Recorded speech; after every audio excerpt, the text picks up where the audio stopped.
Welcome to Arrow News Channel. Like and subscribe to update news around the world.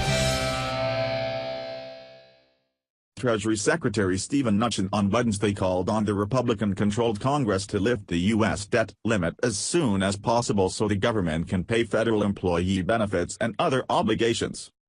In a letter to congressional leaders and key committee chairmen, Mnuchin said the Treasury Department would continue to suspend payments into federal employee retiree, health and disability funds through February 28.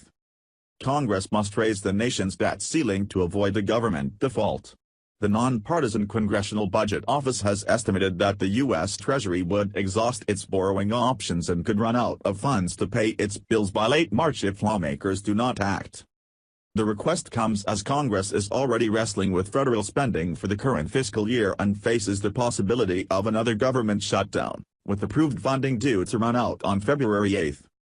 Thanks to deep partisan divisions and intra-party squabbles, lawmakers have passed a series of short-term funding bills since the fiscal year that began last October 1 but have been unable to agree on spending for the rest of that year, which ends September 30. The government shut down earlier this month for 3 days when Republicans and Democrats failed to find common ground.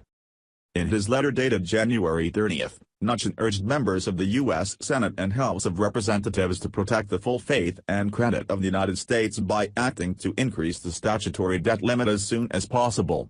The request was released publicly on Wednesday, and Mnuchin is scheduled to meet with Republican President Donald Trump later in the day. The Treasury Department's Deputy Assistant Secretary for Financial Markets, Clay Berry, said in a separate statement the department can fund the government through the end of February.